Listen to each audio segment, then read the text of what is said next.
लोगों ने कल बात की थी आगामी बैठकें और आगामी होने वाले सम्मेलनों के बारे में कल हमने चर्चा की थी। आज हम पहले हम उनका 2 मिनट रिवीजन करेंगे, उसके बाद नया टॉपिक आपको बताएंगे, ठीक है। पहले देखते हैं जो कल संगठन और सम्मेलन करवाए थे उनकी चर्चा करते हैं। देखिए, हमने बताया था कि G20 का 18वां शिखर सम्मेलन कहाँ हुआ था। तो 18वां G20 का शिखर सम्मेलन भारत में हुआ। कहाँ हुआ? भारत में। G20 की स्थापना कब हुई थी? 26 सितंबर 2019 को, ये डेट याद रखना।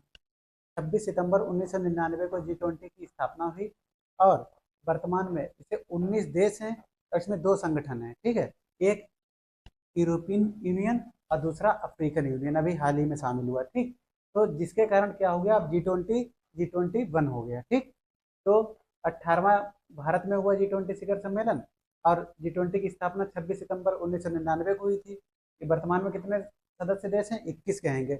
अगर देश पूछेगा तो 19 और 2 इसमें क्या है, समूह शामिल है, ठीक, या संगठन शामिल है। अब 18 कंप्लीट हो गया, 19 की बात करेंगे G20 की, तो ये ब्राजील में होगा, ठीक। कहाँ होगा 19वां? ब्राजील में, 2024 में। फिर अगर 25 की बात करेंगे, 25 में 20वां, ये साउथ अफ्रीका में होगा, ठीक। कहाँ होगा? तो 18 भारत, 19 आपका ब्राजील और 20 आपका साउथ अफ्रीका, ठीक। 19वां 2024 में और 20वां 2025 में। अब अगला बात करते हैं कॉप 28 की। कॉप 28 कहाँ हुआ? दुबई में हुआ। कहाँ हुआ? दुबई में। और कॉप की पहली जो कॉन्फ्रेंस ऑफ पार्टीज की पहली बैठक हुई थी वो 1995 में जर्मनी के बर्लिन में हुई थी। कहाँ हुई? 1995 जर्मनी के बर्लिन में। अब कॉप 28 तो क्लियर हो गया। अब कॉप 29 हुआ अभी हाल ही में अजरबैजान। अजरबैजान की राजधानी क्या है? बाकू में, ठीक। कॉप 29 हो गया 2024 में, बाकू में हुआ, ठीक। तो 28 दुबई, 29 बाकू और 30वां कॉप 30 कहाँ होगा? 25 में होगा, ब्राजील में होगा, ठीक।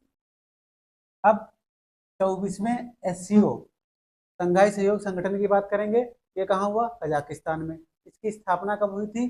15 जून 2001 को। तो एससीओ की स्थापना हुई कहाँ? बीजिंग। और इसमें कितने देश हैं? 10 देश हैं वर्तमान में। कितने देश हैं एससीओ में? 10 देश हैं। 10वां बेलारूस बना है। इससे पहले 9वां बना था, ईरान बना, ठीक। अब बात करते हैं, ये तो 24वां हो गया। 25वां एचसीओ कहाँ हो रहा है, मतलब होगा 25 में, चीन में होगा। कहाँ होगा? चीन में, ठीक। अब बात करते हैं G7 की। तो G7 की अगर बात करेंगे तो 50वां शिखर सम्मेलन G7 का ग्रुप ऑफ 7 कंट्रीज, इसकी स्थापना हुई थी 1975 में।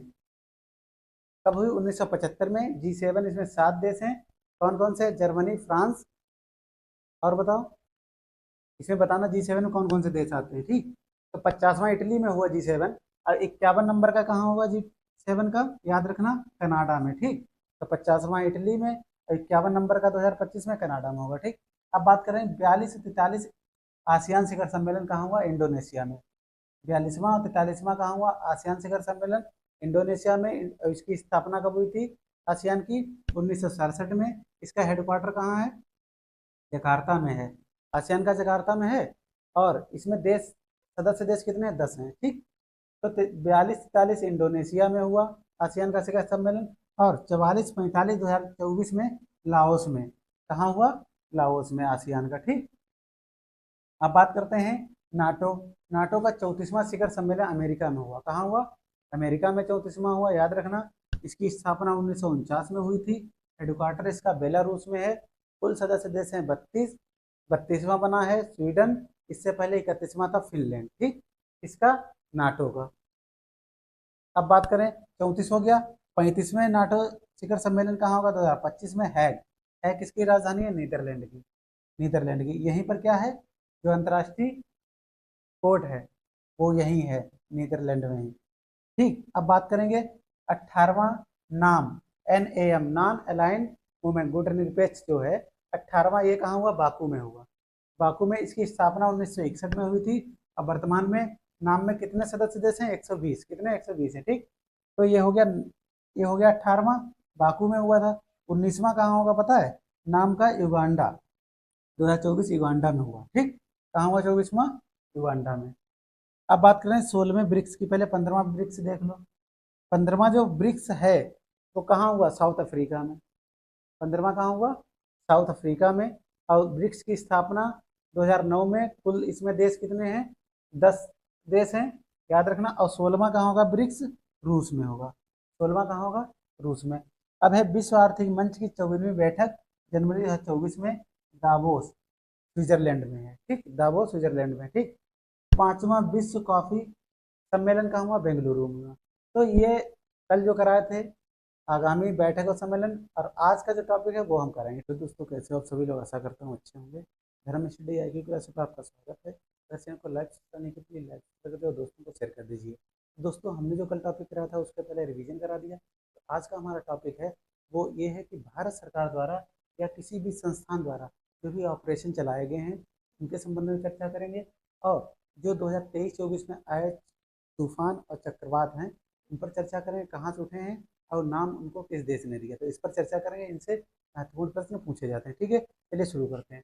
तो देखिए लिखा है वर्ष 2023-24 के विभिन्न ऑपरेशन, ठीक है। इसे अगर कहा जाए operation rising sun, operation rising sun, तो मोस्ट इंपॉर्टेंट है यह राजस्व खुफिया निदेशालय द्वारा चलाया गया। अब इस ऑपरेशन में क्या है, 4 राज्यों में जो सोने की तस्करी होती थी उसको रोकने के लिए राजस्व खुफिया निदेशालय ने राइजिंग सन ऑपरेशन चलाया, ठीक। फिर ऑपरेशन कामधेनु मोस्ट इंपॉर्टेंट है, जम्मू कश्मीर पुलिस द्वारा मवेशी जो जानवर हैं मवेशी की तस्करी को रोकने के लिए ऑपरेशन कामधेनु जम्मू कश्मीर की पुलिस ने चलाया, ठीक।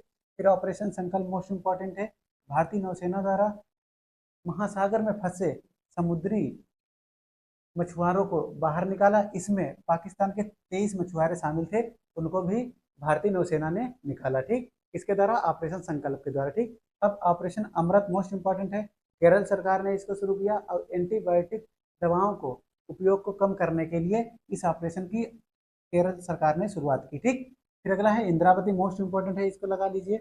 इसमें क्या है, हैती में फंसे हुए भारतीय को निकालने के लिए भारत सरकार ने यह ऑपरेशन इंद्रावती चलाया, क्लियर।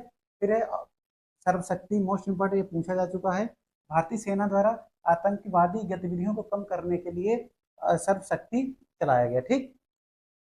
ऑपरेशन अजय पता है आपको, इजराइल और जो इसराइल में जो युद्ध चल रहा था इसराइल और हमास के बीच, उसमें जो भारतीय फंस गए थे उनको निकालने के लिए ऑपरेशन अजय चलाया भारत सरकार ने, ठीक। ये इंपॉर्टेंट है, बॉर्डर स्वाड खुफिया निदेशालय और यूएसए की सरकार ने मिलकर अवैध खतरनाक दवाओं को कम उपयोग करने के लिए बॉर्डर स्वाड अभियान चलाया या ऑपरेशन चलाया, ठीक। ऑपरेशन कन्वेंशन मोस्ट इंपॉर्टेंट, यह उत्पीड़न को कम करने के लिए, गौ हत्या को कम करने के लिए और जिनका जबरदस्ती धर्म परिवर्तन किया जाता है, इन सारी घटनाओं को रोकने के लिए उत्तर प्रदेश सरकार ने ऑपरेशन कन्वेंशन चलाया, ठीक। अब बात करते हैं ऑपरेशन करुणा, आपको पता है करुणा कहाँ से संबंधित है, तो ऑपरेशन करुणा जो है म्यांमार में आया था या चलाया गया था, चक्रवाती तूफान जो आया था, ऐसा था कि म्यांमार में जो चक्रवाती तूफान आया मोचा, क्या नाम था, मोचा उसका चक्रवात का नाम था। उसमें भारत सरकार द्वारा जो भारतीय वहाँ फंसे हुए थे, वहाँ करुणा ऑपरेशन करुणा के आधार पर उनको वहाँ से निकाला गया, ठीक। अब आता है ऑपरेशन कावेरी, सूडान में फंसे हुए भारतीयों को निकालने के लिए भारत सरकार ने ऑपरेशन कावेरी चलाया, म्यांमार में ऑपरेशन करुणा चलाया।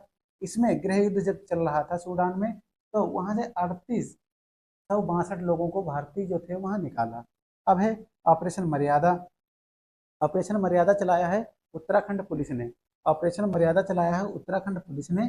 केदार धाम यात्रा जो लोग जाते हैं वो नशीले पदार्थों का सेवन करते हैं, उसको रोकने के लिए उत्तराखंड पुलिस ने ऑपरेशन मर्यादा चलाया, ठीक।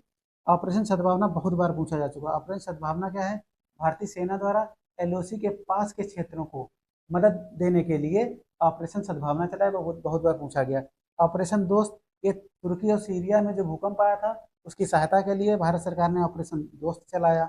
Operation Garud, operation Garud most important है, सीबीआई और एनसीबी अवैध मादक पदार्थों को रोकने के लिए सीबीआई और एनसीबी ने मिलकर ऑपरेशन गरुड़ चलाया, ठीक। ऑपरेशन गंगा आपको पता है, रूस और यूक्रेन का जो युद्ध हो रहा था उसमें जो भारतीय वहाँ फंस गए थे उनको निकालने के लिए भारत सरकार ने ऑपरेशन गंगा चलाया, ठीक। ऑपरेशन गंगा चलाया। अब बात करते हैं 2023-24 में आए तूफान और चक्रवातों की और उनका नामकरण किसने दिया, ठीक। तो सबसे पहला आता है रेमल, रेमल चक्रवात कहाँ आया था, बांग्लादेश, याद रखना पश्चिम बंगाल और उत्तरी पूर्वी जो भारतीय तटवर्ती राज्य थे उनमें आया था।